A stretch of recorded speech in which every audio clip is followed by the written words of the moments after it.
वर्णिवेशरमणीयदर्शनं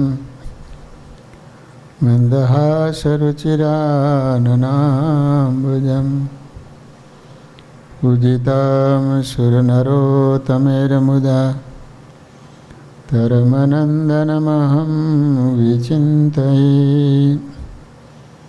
ॐ अवतारिणे श्री स्वामिनारायणाय नमो नमः।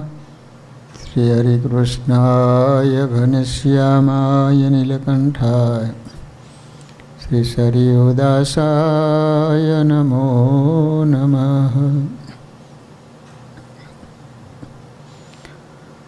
बोलो स्वामिनारायण भगवाननी जय। श्री हरिकृष्ण महाराजनी, श्री राधा कृष्ण देवनी, श्री नरनारायण देवनी, श्री लक्ष्मी नारायण देवनी। बधा ज हरिभक्तों ने घणा भाव थी जय स्वामीनारायण। वाला भक्तजनों, આપણે મૂળજી બ્રહ્મચારીજીનું ચરિત્ર શ્રવણ કરી રહ્યા હતા.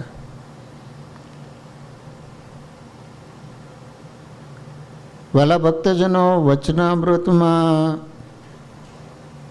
મૂળજી બ્રહ્મચારીનો કોઈ પ્રશ્ન નથી, પરંતુ શ્રી હરિજીએ તેમની નિષ્ઠા અને સેવાને ખૂબ વખાણી છે.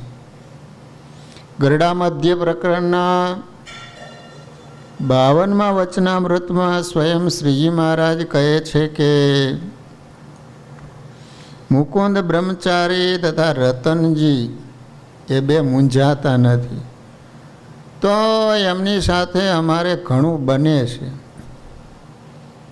તેમજ ગરડા અંત્યના 26મા વચનામૃતમાં પણ શ્રીજી મહારાજ કહે છે કે જેમ મયારામ ભટ્ટ છે તથા મૂળજી બ્રહ્મચારી છે તથા નિષ્કુળાનંદ સ્વામી છે, એવી જાતના જે હોય તેને સ્ત્રી ધનાદિક પદાર્થનો યોગ થાય તોય પણ એ ડગે નહીં.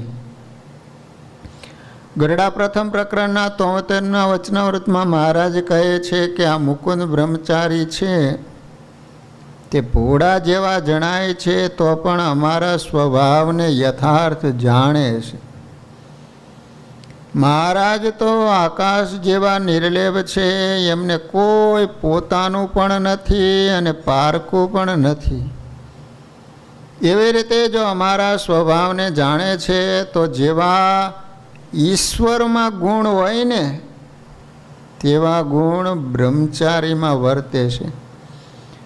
અને અંતર્યામી સૌમાં રહ્યા છે તે ભાઈને મનમાં એમ સમજાવે છે જે બ્રહ્મચારીમાં કોઈ વાતની ખોટ નથી.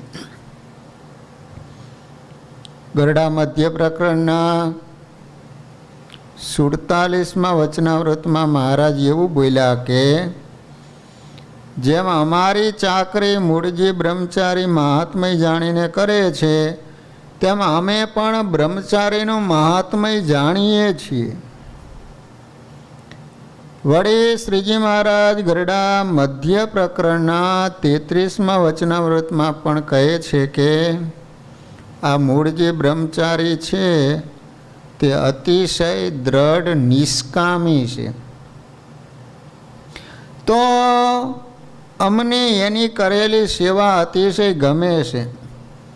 અને બીજો કોઈ સેવા ચાકરી કરે તો એવી ગમતી નથી.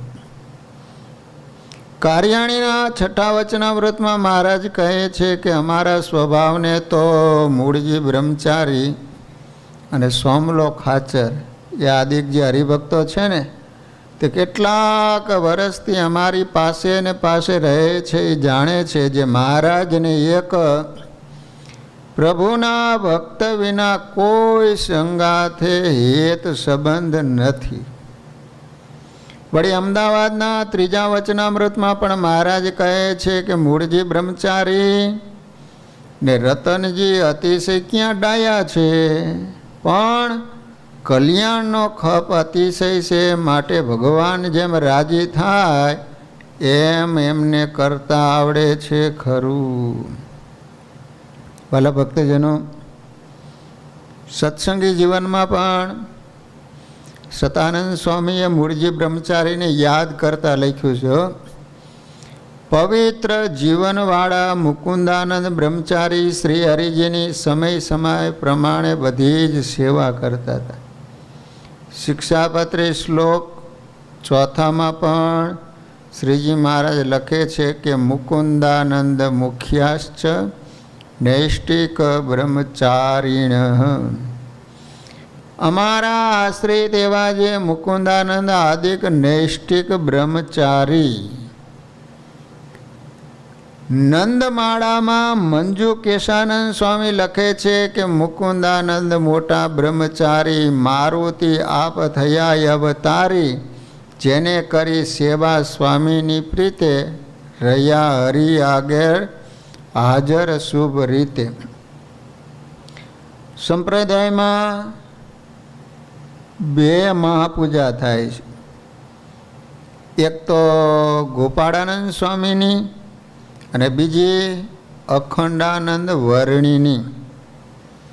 એમાં અખંડાનંદ વર્ણીએ મહાપૂજામાં દ્વિતીય આવરણમાં પણ મૂળજી બ્રહ્મચારીનું નામ લખેલ છે. ઓમ મુકુંદાનંદ વર્ણિન્દ્રાય નમઃ.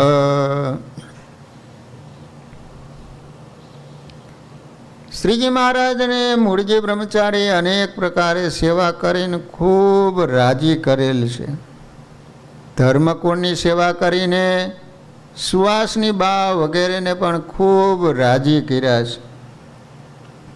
દાદા ખાચર, જીવબા અને લાડુબા વગેરે અભલ પરિવારને પણ રાજી કર્યા હતા. સંપ્રદાયના ગ્રંથોમાં બ્રહ્મચારીના અનેક પ્રસંગો લખાયેલા છે.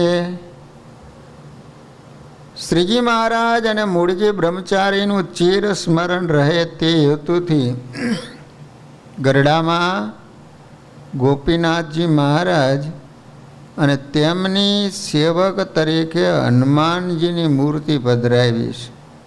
અને એ વખતે શ્રી હરિજીએ કહ્યું હતું કે હનુમાનજી નૈષ્ટિક બ્રહ્મચારી છે અને અમારા સેવક છે. આ ગોપીનાથજી તે મારું સ્વરૂપ છે અને હનુમાનજી એ મૂળજી બ્રહ્મચારીનું સ્વરૂપ છે. આ પ્રમાણે કહી મહારાજે મુકુંદ વર્ણીનું મહાત્મ્ય સમજાયું. મૂળાનંદ અને સહજાનંદની જોડ બનાવી મહારાજે બ્રહ્મચારી પ્રત્યે આત્મીયતા બતાવી છે. મહારાજે સંતોને કીધું કે બધા એક એક જોડ કર લો, હલો. તે છેલ્લે મૂળજી બ્રહ્મચારી વૈદા. તમે સહજાનંદ સ્વામી કે સહજાનંદ ને મૂળાનંદની જોડ. દહીંમાં અડદની દાળ નાખી તે જમી ગયા તો ખ્યાલ ન આવ્યો. એ બ્રહ્મચારીની બ્રાહ્મી સ્થિતિ જણાય છે. એક માજીના અડધા રૂપિયાના દાનમાં પણ રાજીપો આપી દીધો. એ બ્રહ્મચારીમાં નિર્લોભતા દેખાય છે.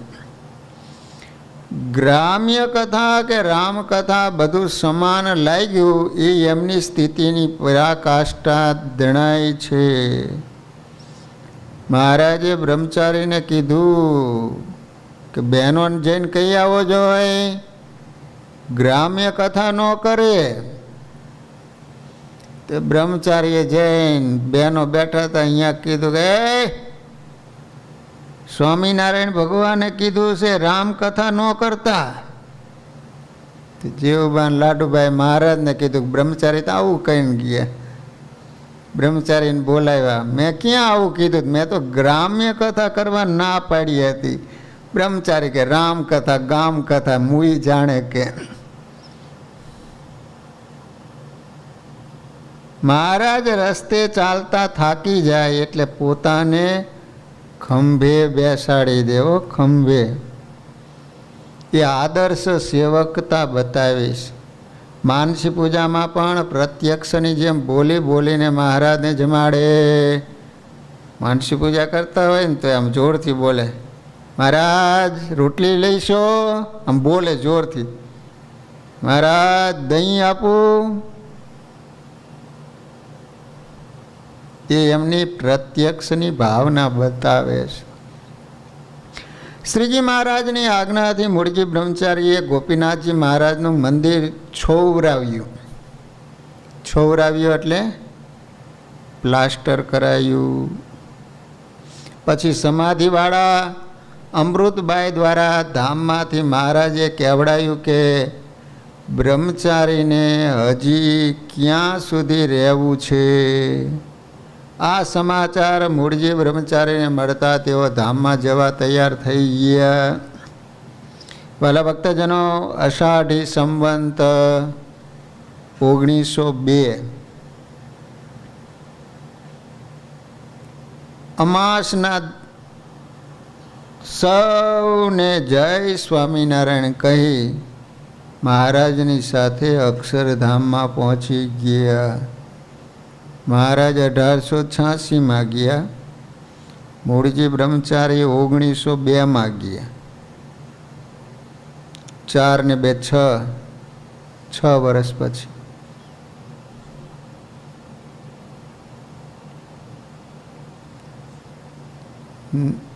ના, વધારે 16 વર્ષ તો સાચું. ત્યારે એમની ઉંમર 80 વર્ષની હતી. ધામમાં ગયા ને ત્યારે 80 વર્ષના હતા. તે દિવસે ગ્રહણ થવાનું હતું, તે ન થયું. પછી એમના દેહને ઘેલા કાંઠે ઓરિયાના હારે ભક્તિબાગ પાછળ અગ્નિ સંસ્કાર કર્યો. હાલ ત્યાં ઓટો છે, ઓટો મૂળજી બ્રહ્મચારીનો જ્યાં અગ્નિ સંસ્કાર કરેલો ત્યાં ઓટો છે. હવે વાલા ભક્તજનો, લોહિયાના 3જા વચનામૃતની અંદર મહારાજે ભુજવાળા લાધીબાને યાદ કર્યા.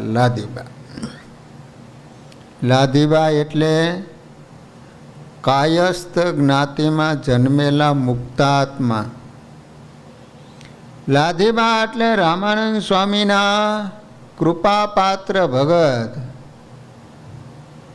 લાધીબા એટલે સમાધિનિષ્ઠ ભુજના મહાન સ્ત્રી ભક્ત. લાધીબા એટલે પ્રભુ આજ્ઞા પાડવા લોક લાજ છોડનાર ભગત.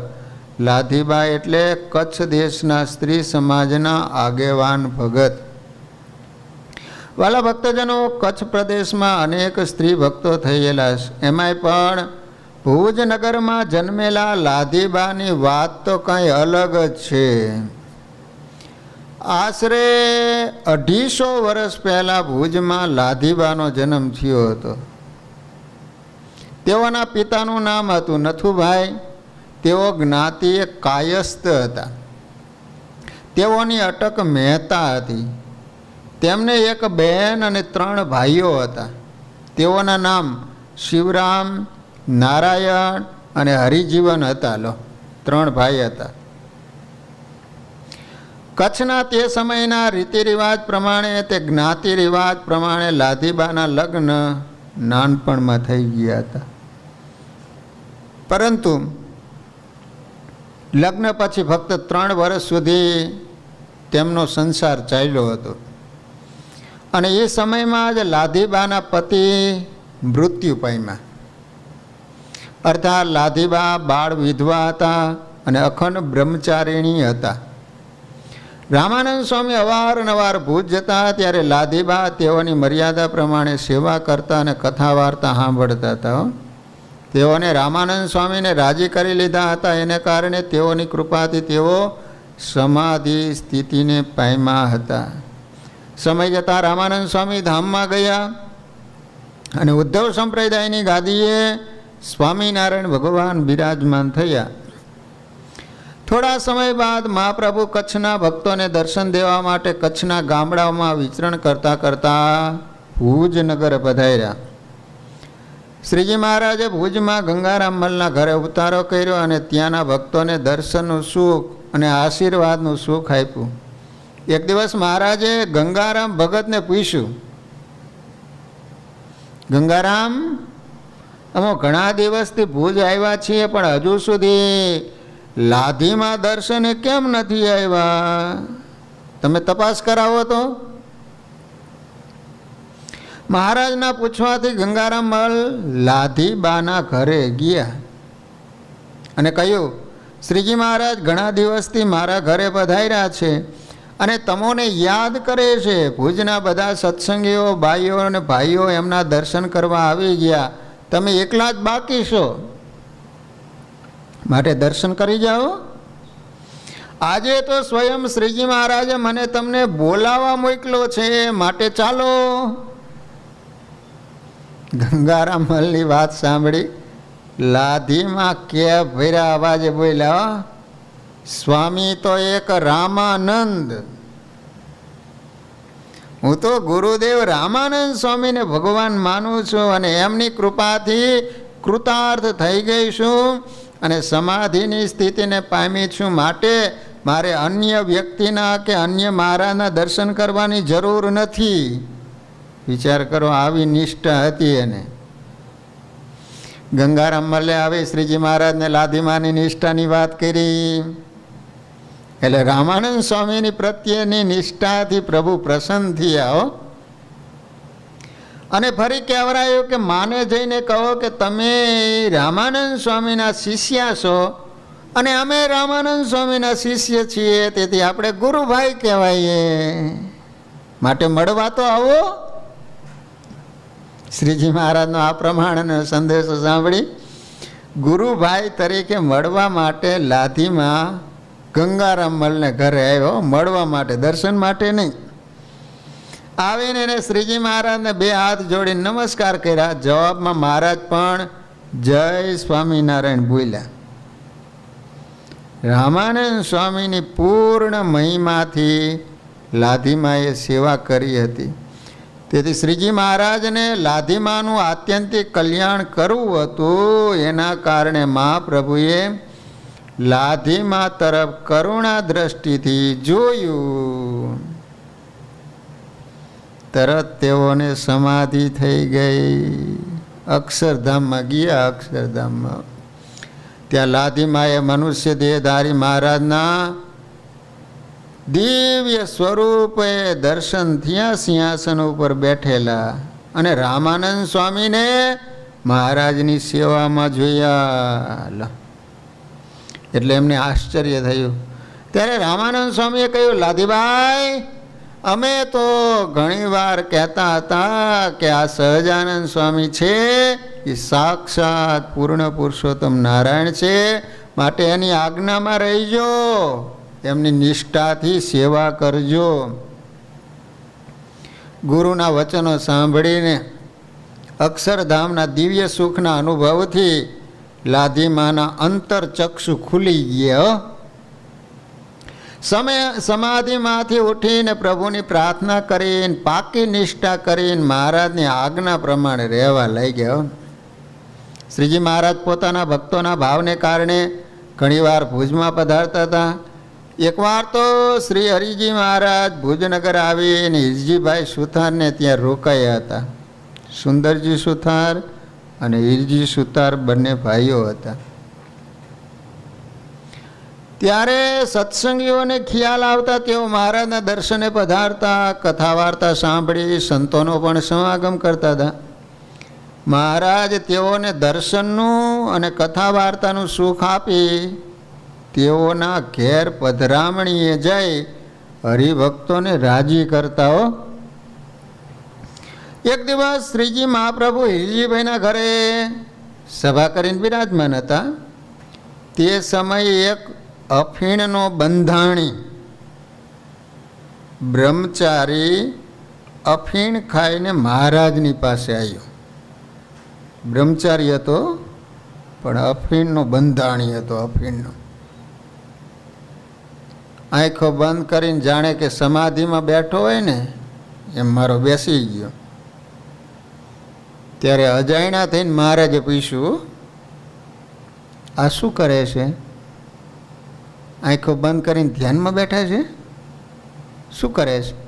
ત્યારે કોઈએ કહ્યું, આ બ્રહ્મચારી તો સમાધિમાં ગયા છે, હવે એને બરાબર સમાધિ થઈ ગઈ છે. તે સમયે ત્યાં લાધીબા આવ્યા. પંચાંગ પ્રણામ કરી મહારાજને જય સ્વામિનારાયણ કહીને સભામાં બેઠા. ત્યારે શ્રીજી મહારાજ કે, લાધીમાં તમે સમાધિ કરો. આ પ્રમાણે કહીને મહારાજ એને ધામમાં મોકલી દીધા. પછી સળગતી સગડીમાંથી ચીપિયા વડે જલતો અંગારો લઈ લાધીબાના હાથના કાંડા ઉપર મૂક્યો. એટલે કાંડું હે ને ખદખદ થવા લાગ્યું. પછી મહારાજ બોલ્યા, હવે બીજો સળગતો લાલ કોલસો લઈને આ બ્રહ્મચારીના કાંડા ઉપર મૂકો. એટલે ખ્યાલ આવે કે સમાધિ કરે છે કે દંભ કરે છે. આવું સાંભળ્યું ને ત્યાં તો બ્રહ્મચારીની બંને આંખો ખુલી ગઈ. બોલો, હે મહારાજ, આપ તો ભગવાન છો, અમે તો પામર જીવ કહેવાય. આ પ્રમાણે બોલી પ્રભુને પગે લાગીને જતો રહ્યો. ત્યારબાદ શ્રીજી મહારાજે લાધીબાને સમાધિમાંથી જગાડ્યા. હાથ ઉપર અંગારો હતો એ હેઠો પાડી નાખ્યો. પછી મહારાજ બોલ્યા, પહેલો બ્રહ્મચારી ઢોંગી હતો એટલે અંગારો મૂકવાની વાત કરી, એટલે આંખો ઉગાડીને જતો રહ્યો. અને આ લાધીમાની સમાધિ સાચી છે, તેથી તેઓ એમને એમ બેસી રહ્યા. સમાધિ થાય એટલે જાણે મળદું જ હોય, જીવ તો ભગવાનની પાસે પહોંચી ગયો હોય. મહારાજ કે,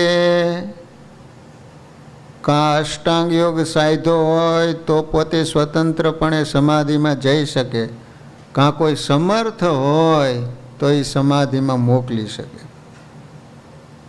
આ રીતે લાધીમાં અનેક વાર સમાધિ કરીને અક્ષરધામમાં જતા હો.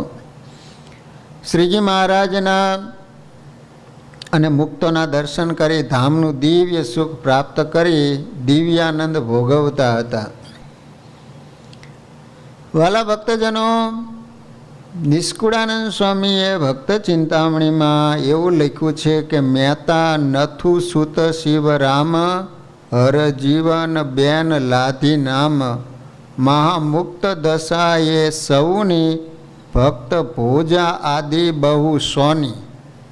નિષ્કુળાનંદ સ્વામી કહે છે કે નથુભાઈ એના દીકરા શિવરામ અને બીજા હરજીવન અને એની બેન જેનું નામ હતું લાધીબા, તો એની દશા કેવી હતી? મુક્તો જેવી એમની દશા હતી. એ આદિજન બીજા અપાર રહે ભુજનગરની મોજાર, સત્સંગે રંગે રાતા રહે મુખે સ્વામિનારાયણ કહે.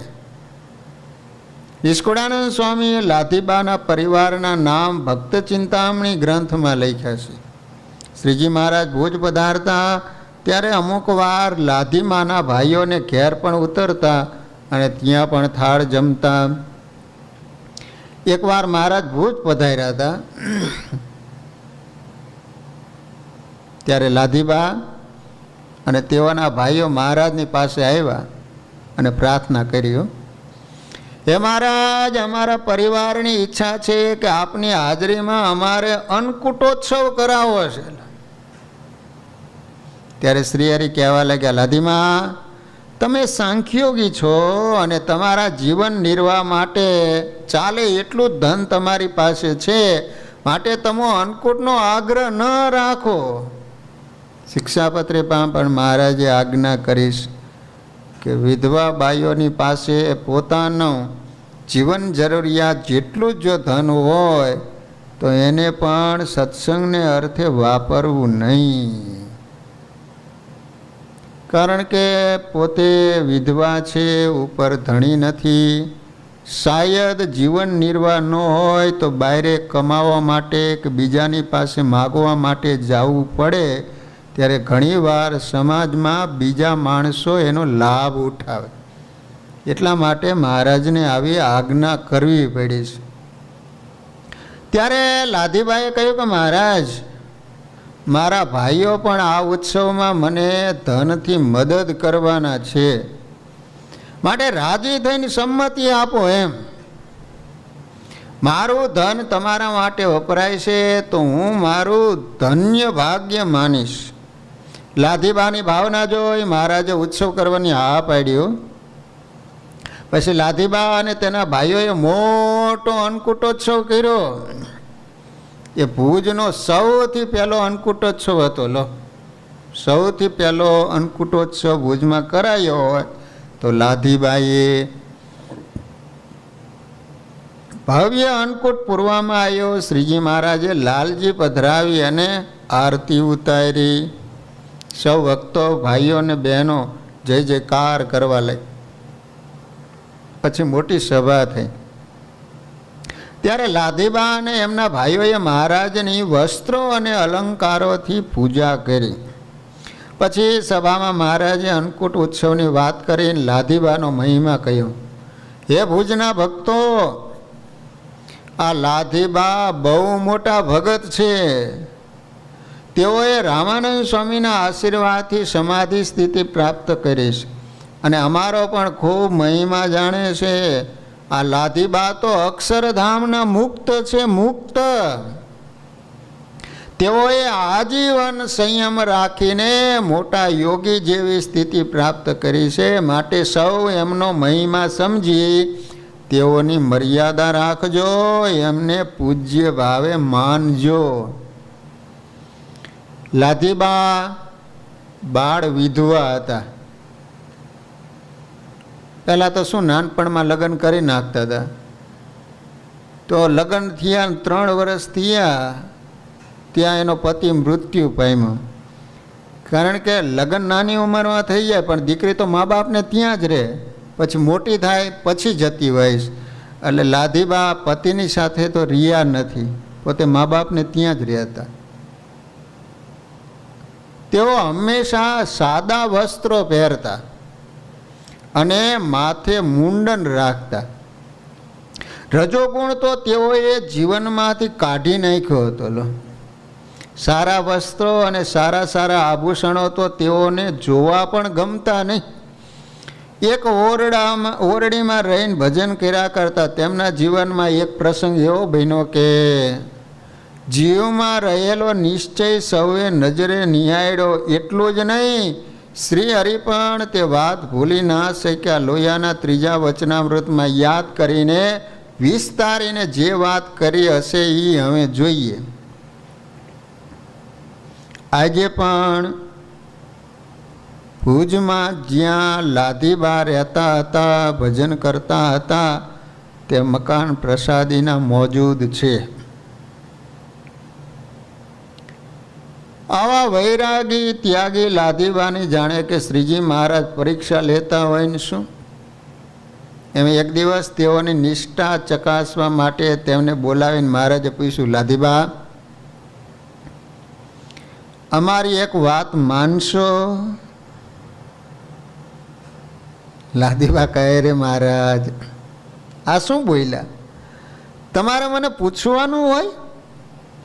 તમારે તો મને આજ્ઞા કરવાની હોય. બોલો પ્રભુ, શી આજ્ઞા પાડવાની છે?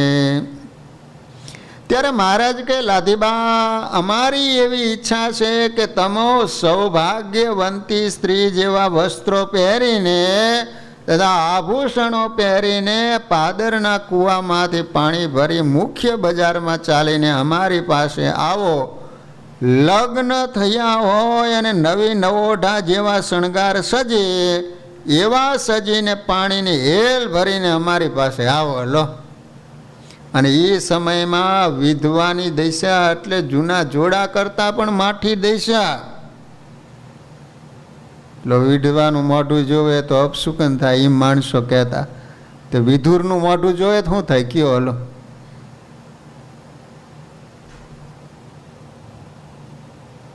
મહારાજની આવી વાણી સાંભળી તુરંત જ કંઈ પણ વિચાર કર્યા વિના લાધીબાઈએ વિધવાના વસ્ત્રો કાઢીને યુવાન યુવતીના લગ્ન થયા હોય અને તે 16 શણગાર સજે, એ જ રીતે પાનેતર પહેરી શૃંગાર કરી અનેક પ્રકારના ઘરેણાં પહેરી ભુજના પાદરમાં જઈ કૂવામાંથી પાણી કાઢી માથે હેલ મૂકી ભુજની મુખ્ય બજારમાં પાણીનું બેડું માથે લઈને ચાલ્યા. આજથી 200 વર્ષ પહેલાંનો જમાનો અતિ મર્યાદાવાળો હતો.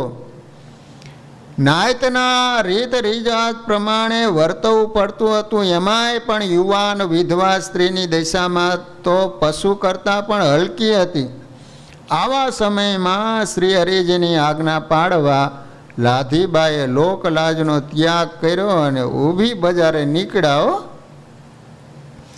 ત્યારે રસ્તામાં સામા મળતા લોકોએ લાધીબાને ઊભા રાખીને પૂછ્યું, લાધીમાં, એ આ ગઢે ગઢ પણ કોનું ઘર માંડ્યું?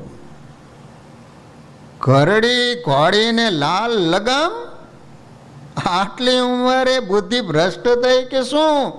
બોલો બોલો બોલો, કોનું ઘર માંડ્યું? ત્યારે લાધીબા મંદ મંદ હસતા બોલ્યા, મારા ભગવાન સ્વામિનારાયણનું ઘર માંડ્યું. એમની આજ્ઞાથી આવા શણગાર પહેર્યા. પછી તેઓ મહારાજ પાસે ગયા, પાણીનું બેડું ઉતાર્યું. આવું જોઈને મહારાજ બોલ્યા, તમે અમારી પરીક્ષામાં પાસ થઈ ગયા. લો, અહીં લાધીબાના વસ્ત્ર પરિવર્તનનું કોઈ જ મહત્વ નથી, પણ એક ઈષ્ટદેવના વચન ખાતર જે લોકલાજનો ત્યાગ કરે છે તે અતિશય મહત્વનું છે. આપણે શ્રી હરિને ઈષ્ટદેવ તો કહીએ છીએ, પણ એમનું વચન માની શકતા નથી. દેશકાળની વાતો કરીને પોતાનો બચાવ પણ કરી લઈએ છીએ. જ્યારે લાધીબા કોઈ પણ વાતમાં ઈષ્ટદેવનું બોલ પાડતા હતા એટલે વચનામૃતના પાને એમનું નામ આવ્યું છે. લાધીબાએ શ્રીજી મહારાજનો ખૂબ રાજીપો મેળવ્યો છે. વિશેષ રાજીપો મેળવવા માટે તેઓ એકવાર સંઘ સાથે ભુજથી ગઢપુર આવ્યા.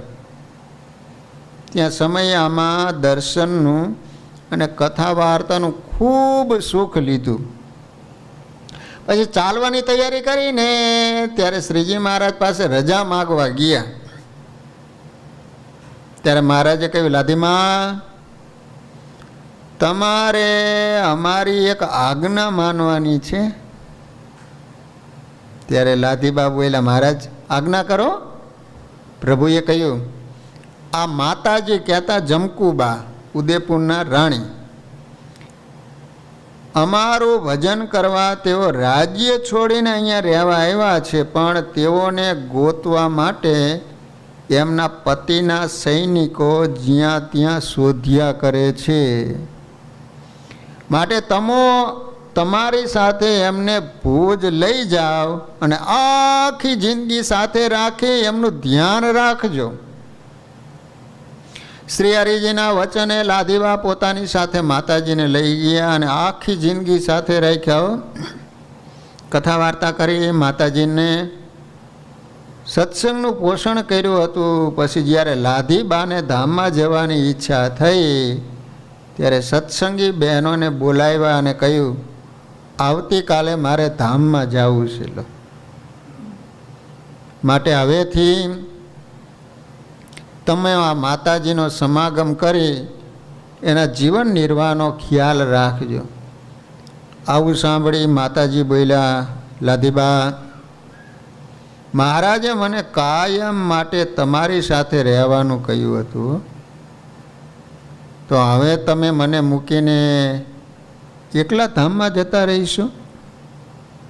મારે પણ આવવું છે. પહેલાં મને મોકલો અને પછી તમે જઈજો.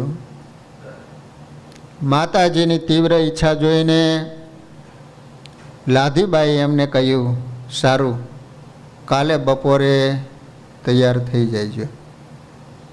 આ વાતનો સત્સંગીઓને ખ્યાલ આવતા બીજે દિવસે લાધીબાના ઘેર બધા જ ભેગા થયા. ભુજના લોકો પણ જોવા માટે આવ્યા છે. લાધીબાએ ગાયનું છાણ મંગાવી ચોખ્ખો કરી માતાજીને એમાં બેસાડ્યા અને કહ્યું, ધૂન શરૂ કરો. તેથી માતાજી અને સૌ લોકો ધૂન બોલવા લાગ્યા. ત્યારે માતાજી બોલ્યા, મહારાજ મુક્તો લઈને મને તેડવા આવ્યા છે, તેથી હું તેઓની સાથે જઉં છું. જય સ્વામિનારાયણ. આવું બોલી આંખો બંધ કરી દીધી. પછી લાધીબા પણ બાજુમાં ગાયના છાણના ચોકામાં બેસીને બોલ્યા, ધૂન કરો, હલો. જુઓ મહારાજ પધાર્યા છે, સૌ સત્સંગના નિયમો પાડજો, હું ધામમાં જઉં. જય સ્વામિનારાયણ. આ રીતે બોલીને લાધીબાઈએ પણ કાયમ માટે આંખો મીચી દીધી. પછી બંનેને એક સાથે જ અગ્નિ સંસ્કાર કરવામાં આવ્યો. વાલા ભક્તજનો, આ રીતે ભુજના લાધીબા અને માતાજી એક જ દિવસે શરીર છોડ્યું અને એક જ ચિતામાં બંનેનો અગ્નિ સંસ્કાર કરવામાં આવ્યો છે. વાલા ભક્તજનો, જમકુબા એટલે વાગડ ગામના ખોડુભાના દીકરી. જમકુબા એટલે ઉદયપુરના મહારાણાના મહારાણી હતા. જમકુબાઈ એટલે રાજસ્થાનના મેવાડ પ્રદેશના બીજા મીરાબાઈ. જમકુબાઈ એટલે રાજ્યમાં અને પંચ વિષયમાં જળ કમળવત રહેતા મુમુક્ષુ. જમકુબાઈ એટલે પ્રગટ પ્રભુના દર્શન માટે રાજ્ય ત્યાગનાર ઉત્તમ યોગ ભ્રષ્ટ. જમકુબાઈ એટલે શ્રીજી મહારાજને રાજી કરવા રાજ્ય છાણ વાસીદા કરનાર ઉત્તમ મુમુક્ષુ. જમકુબાઈ એટલે આજીવન ધ્યાન ભજન કરનાર ઉત્તમ શ્રદ્ધાવાળા મુક્ત. જમકુબાઈ એટલે બચપણમાં મીરાબાઈની જેમ નૃત્ય કરતી જનકબા. અમદાવાદ જિલ્લાના ધંધુકા તાલુકામાં ભાલ પ્રદેશમાં વાગડ નામનું નાનકડું ગામ આવેલું છે. વાગડ. તે ગામમાં ક્ષત્રિય જ્ઞાતિમાં ખોડુભા નામના દરબાર હતા. તેઓના પત્નીનું નામ હતું વ્રજકુંવરબા. તેમને ત્યાં યોગ ભ્રષ્ટ આત્માનો જન્મ થયો. એનું નામ રાખવામાં આવ્યું જનકબા. ભક્તિમય વાતાવરણ અને ભક્તિપરાયણ કુટુંબમાં જનકબા નાનપણથી ભક્તિના રંગે રંગાઈ ગયા હતા. ઘરમાં એક ઓરડાને ઠાકોરજીના મંદિરે તરીકે અલગ રાખેલ. તેમાં સવાર સાંજ ભજન કીર્તન થાય. ઘરમાં કૃષ્ણ કીર્તન બોલતા ત્યારે નાનકડી એવી જનક કીર્તનના તાલે નાચે. ત્યારે એમ લાગતો કે 500 વર્ષ પહેલાંના મીરાબાઈ જાણે કે જનકના રૂપમાં ફરીને આવી ગયા હોય. પગમાં ઝાંઝરી બાંધીને જનક રૂમઝુમ રૂમઝુમ કરતા નૃત્ય કરે. એટલે ઘરના સૌ એમને જમકુબા કહીને બોલાવા લાગ્યા. નામ હતું જનકબા, પણ રૂમઝુમ નાનપણથી નાચતી હતી ને, એટલે એનું નામ પાડવામાં આવ્યું જમકુબા. એટલે મૂળ નામ ભૂસાઈ ગયું. જમકુબા જેમ જેમ મોટા થવા લાગ્યા તેમ તેમ એનું રૂપ પણ ખીલવા લાગ્યું. આખા પંથકમાં એના રૂપની પ્રશંસા થવા લાગી. અને એ વાત ઠેર રાજસ્થાનના મહારાણા સુધી પહોંચી ગઈ. વિચાર કરો, ક્યાં ધંધુકા આવ્યો ને ક્યાં ઠેઠ ઉદયપુર આવ્યું, રાજસ્થાન. તુરંત એને એક બ્રાહ્મણને મોકલી ખોડુભા આગળ જમકુબાના લગ્નનો પોતા માટે પ્રસ્તાવ મૂક્યો. પરંતુ તેઓ અભક્ષ્ય ખાતા હતા અને અપે પીતા હોવાથી લગ્નની ના કહી. કારણ કે એ લોકો દારૂ મીઠ ખાતા હતા. ઉદયપુર એ સમયે મોટું રાજ્ય ગણાતું. આજ પણ રાજમહેલ છે, તમે જુઓ તો આભા બની જાઓ એવો આજ પણ છે. આજે પણ રાજમહેલની ગણના ભારતના મુખ્ય મોટા રાજમહેલોમાં થાય છે. એની વિદેશના માણસો પણ જોવા માટે આવે છે. હાલમાં તે મહેલમાં રાણા પ્રતાપની વસ્તુઓનું મ્યુઝિયમ બનાવવામાં આવ્યું છે અને બાકીના ભાગમાં રાજ પરિવાર રહે છે. આ શહેર રાણા પ્રતાપ અને એના પિતા ઉદયસિંહે વસાવ્યું છે, તેથી એનું નામ ઉદયપુર રાખવામાં આવ્યું છે. ઉદયસિંહે વસાવ્યું એટલે નગરનું નામ રાખવામાં આવ્યું ઉદયપુર. આ ઉદયસિંહ એટલે કૃષ્ણ ભક્ત મીરાબાઈના સગા દિયર થાય. તેઓ મીરાબાઈના પતિ ભોજ રાજાના સગા ભાઈ હતા. લો, જમકુબાના પિતા ખોડુભાઈએ લગ્નની ના કહેવડાવી એટલે ઉદયપુરનો રાણો કોપાયમાન થયો. તેથી એને અમદાવાદના પેશવા દ્વારા ખોડુભા અને જમકુબા બંનેને કપડથી બોલાવી કેદ કરી લીધા. આ વાતનો શ્રીજી મહારાજને ખ્યાલ આવ્યો, તેથી રાજકીય વર્ગ દ્વારા દરબારને અને જમકુબાને જેલમાંથી છોડાવ્યા. જોકે ત્યારે જમકુબાને ખ્યાલ ન હતો, હાવ નાનકડી છોકરી હતી. જેમણે અમને છોડાવ્યા છે એ સ્વામિનારાયણ ભગવાન છે. પછી ખોડુભાને શ્રી હરિજીએ કહ્યું, દરબાર, રાણાના પ્રસ્તાવનો તમે સ્વીકાર કરો અને એની સાથે જમકુબાના લગ્ન કરો. તેઓની રક્ષા કરવાની જવાબદારી અમે લઈએ છીએ. પછી જમકુબાના લગ્ન કરવામાં આવ્યા. તેઓ ઉદયપુર સાસરે ગયા. ત્યાં જઈને જોયું, ત્યાં તો દારૂ માંસનું ત્યાં સહજ રીતે સેવન થતું હતું. એના પતિ દ્વારા જમકુબાઈને તે ખાવા પીવાનું કહેવામાં આવ્યું, તો તેમને 3 દિવસ સુધી અન્નજળનો ત્યાગ કરી ઉપવાસ કર્યા. સાસરીએ આવ્યા અને મહેલનું વાતાવરણ આવું જોયું એટલે તેઓ શ્રી કૃષ્ણ ભગવાનને નિત્ય પ્રાર્થના કરવા લાગ્યા કે પ્રભુ, આ નરકમાંથી મારો છુટકારો થાય એવી કૃપા કરો. મારે તો મીરાબાઈની જેમ તમારી ભક્તિ કરવી છે. મારે આવા પાપમય વાતાવરણમાં રહેવું નથી. ઘટઘટની વાત સાંભળનાર જાણનાર અંતર્યામી પ્રભુની દિવ્ય પ્રેરણાથી જાણે કે જમકુબાના દુઃખના દાડા પૂરા થઈ ગયા હોય ને શું. એક મહેમદાવાદના વડાદરા બ્રાહ્મણ હરિભગત ફરતા ફરતા ઉદયપુર આવી ગયા. તેઓ મહેલની બહાર એક કૂવામાંથી જળ કાઢી અને સ્નાન કરતા હતા. ત્યાં જમકુબાનો એક રસોઈયો પણ ત્યાં નવાયો. આ સત્સંગી બ્રાહ્મણ તો સ્વામિનારાયણ સ્વામિનારાયણ બોલીને સ્નાન કરતા હતા. જમકુબાના રસોઈયાએ પૂછ્યું, ભૂદેવ, સ્વામિનારાયણ બોલો છો એ કોણ છે? ત્યારે સત્સંગી બ્રાહ્મણે કહ્યું, તો સાક્ષાત બોલતા ચાલતા ભગવાન છે. તેઓ કાઠિયાવાડમાં રહીને હજારો લોકોને સમાધિ કરાવી પોતાના સ્વરૂપનો નિશ્ચય કરાવે છે. પોતાના આશ્રિતોનો જ્યારે અંતકાળ આવે ત્યારે પોતે દિવ્ય વિમાન લઈને તેડવા આવે છે, પોતાના અક્ષરધામમાં લઈ જાય છે. આ બધી વાતો રસોઈયાએ જઈને જમકુબાને કરી. હો, એટલે બ્રાહ્મણને તેડી લાવવા કહ્યું. તેથી આવીને સત્સંગી બ્રાહ્મણને રાજમહેલમાં જમકુબા પાસે લઈ આવ્યો. જમકુબાએ બ્રાહ્મણને પ્રણામ કર્યા. એટલે જવાબમાં બ્રાહ્મણે પણ જય સ્વામિનારાયણ બોલીને હાથ જોડ્યા. પછી જે પ્રશ્નો જમકુબાએ પૂછ્યા એના ઉત્તરો બ્રાહ્મણે દીધા. પછી તો મહેમદાવાદના વડાદરા બ્રાહ્મણે શ્રીજી મહારાજના ચરિત્રોની વાતો કરી, ઐશ્વર્યની વાતો કરીને જમકુબાને મહારાજનો નિશ્ચય કરાવી દીધો.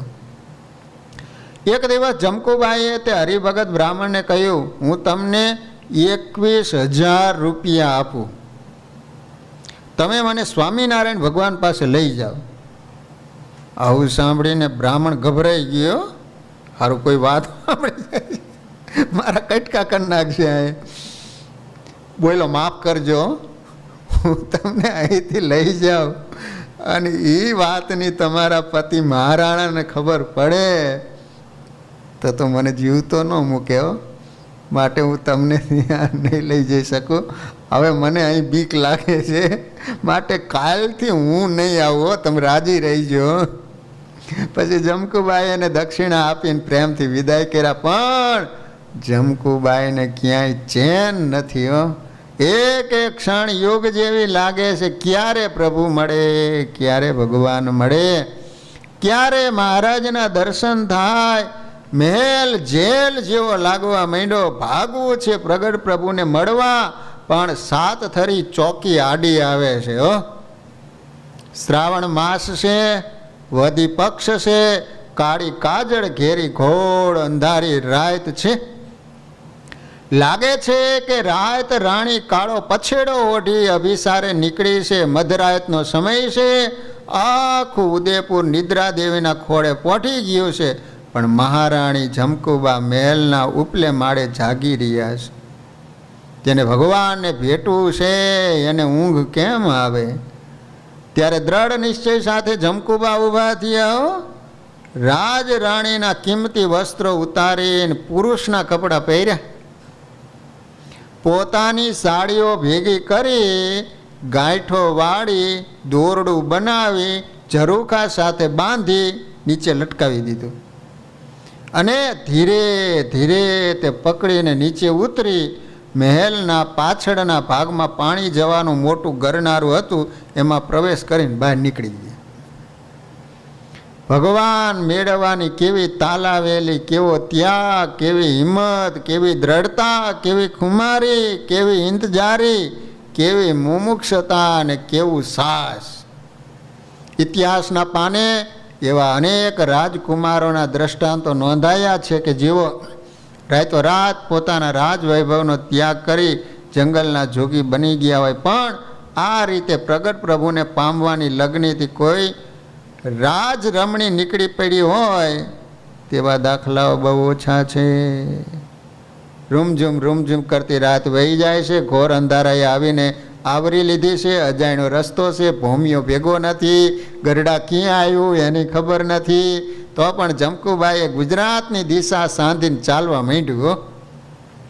ઉદયપુરના મહેલમાંથી નીકળેલી આ સુર સરિતા સહજાનંદ સિંધુને મળવા માટે ઉતાવળી બની. કોમળ કાયાવાળી રાજરાણી કાંટા અને કાંકરાવાળી કેડી ઉપર ઉઘાડા પગે ઉતાવળા ચાલી રહ્યા. પગમાં છાલા પડવા લાગ્યા, પણ એનું એને દુઃખ નથી હો.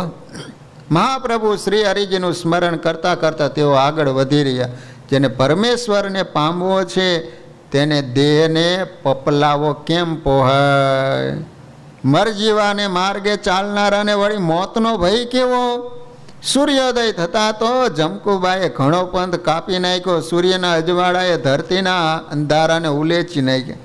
ઉદયપુરમાં સવાર થતાં ખ્યાલ આવ્યો એટલે રાણાને ખબર આપી અને ચારેય દિશામાં ઘોડેસવારો દોડાયો. આ બાજુ જમકુબાઈના કાને ઘોડાના ડાબલાના અવાજ સંભળાવ્યા. પ્રભુને મનોમન પ્રાર્થના કરી. ત્યાં તો એની નજર એક મરેલા ઊંટ ઉપર પડી. જનાવરોએ અંદરથી ફોલી ખાધેલી, દુર્ગંધ મારતું હાડ પિંજર પડ્યું હતું. તેથી પડવારનો પણ વિલંબ કર્યા સિવાય જમકુબાઈ એમાં પ્રવેશ કર્યો. પછી બધા સ્વારો પાછા વળી ગયા ને ત્યારે હાડ પિંજરમાંથી ત્રીજે દિવસે બહાર આવી. વિચાર કરો, 3 દિવસ સુધી કેટલું ગંધાતું હોય. નદીમાં સ્નાન કરી ભૂખ્યા તરસ્યા આગળ ચાલવા લાગ્યા. ત્યાં એક વણઝારાની પોઠ મળી. એની સાથે ચાલતા ચાલતા વડનગર સુધી આવ્યા. પણ વણઝારાની આંખમાં વાસનાના સાપોલિયા રમતા જોઈને એની નજર ચૂકાવી. તળાવમાં સ્ત્રીઓ સ્નાન કરતી હતી અને ગરડાનો કાઠિયાવાડનો રસ્તો પૂછી એકલા ચાલવા લાગ્યા. કારણ કે રૂપાળા હતા. એટલે વણઝારાની નજર બેગડી. પણ જમકુબાઈને ખ્યાલ આવી ગયો આંખ ઉપરથી હો કે આ નજર બગડી એટલે હારે રહેવાય નહીં. પછી બહેનો ત્યાં નાહવા માટે કપડાં ધોવા માટે આવેલા. એને પૂછ્યું કે ગરડાનો રસ્તો કઈ બાજુ? ભગવાનને પામવાનો કેવો દ્રઢ નિર્ધાર, કેટલી સાવધાની! મુમુક્ષુ જ્યારે પ્રભુને પામવા પગલાં માંડે છે ને ત્યારે સ્વયં ભગવાન એના ભોમિયા બની જાય. મહારાજને હવે આ મુમુક્ષુ બેનની ચિંતા થઈ એટલે વૃદ્ધ બ્રાહ્મણનો વેશ લઈ જમકુબા પાસે આવ્યા હો. પોતે પણ કાઠિયાવાડમાં જાય છે એવો વિશ્વાસ આપી સાથે ચાલતા એક નદી કિનારે વિશ્રાંતિ લીધી અને જમકુબાને પ્રેમથી જમાડ્યા. બ્રાહ્મણના વેશમાં રહેલા શ્રી હરિજીએ વિચાર કર્યો, જમકુબાએ મહેલ બહાર પગ પણ મૂક્યો નથી અને ચાલવાનો અભ્યાસ પણ નથી, છતાં ભગવાનને મળવા શરીરના સુખ દુઃખ નહીં ગણકારીને ચાલે છે, પણ હવે દુઃખી થવા દેવા નથી. આમ વિચાર કરી જમકુબાને યોગ નિદ્રામાં સુવાડી સારંગપુર નજીક કુંડળ ગામની ઉતાવળી નદીને કાંઠે પહોંચાડી દીધા અને પોતે અદ્રશ્ય થઈ ગયા. લો એ કે થોડીક વાર સૂઈ જાઓ. જાગ્યા ત્યાં તો કુંડળમાં ઉતાવળી નદી છે, એના કાંઠે ભગવાને કાઢ્યા. તે સમયે શ્રીજી મહારાજ કારિયાણી ગામમાં ભક્ત વસતા ખાચરના દરબારમાં હતા. ત્યારે પ્રભુએ માચા ખાચરને કહ્યું, એ વેલડું જોડો અને કુંડળની નદીને કાંઠે અમારા મહાન સ્ત્રી ભગત ખૂબ જ દૂર ઠેઠ ઉદયપુરથી ચાલતા અમારા દર્શને આવે છે, એને તમે અહીંયા લઈ આવો. મહારાજનો આદેશ થતાં માચા ખાચરે માણસો સાથે વેલડું રવાના કર્યું. આ બાજુ જમકુબાઈ જાય ગયા ત્યાં તો બીજી નદી ને બીજું ગામ. બ્રાહ્મણ પણ ન હતા, તેથી તેઓને અતિ આશ્ચર્ય થયું. તે સમયે વેલડું આવ્યું. સર્વે વાત કરી, વેલડામાં બેસાડી કારિયાણી ગામમાં લાવ્યા. વાલા ભક્તજનો, બાકીનું ચરિત્ર આપણે કાલે શ્રવણ કરીશું. કથાનો સમય પૂરો. હરિસ્મરણ સાથે કથાને વિરામ. શ્રીપતિમ શ્રીધરમ સર્વદે ભક્તિધરમ આત્મજમ વાસુદેવમ હરિ માધવમ કેશવમ કામદમ કારણમ સ્વામિનારાયણમ નીલકંઠ. સ્વામિનારાયણ સ્વામિનારાયણ સ્વામિનારાયણ સ્વામિનારાયણ સ્વામિનારાયણ.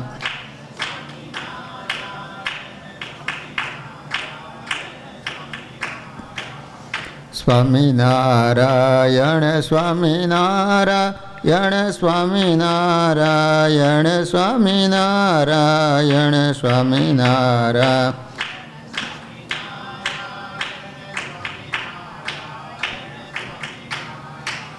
સ્વામિનારાયણ સ્વામિનારાયણ સ્વામિનારાયણ.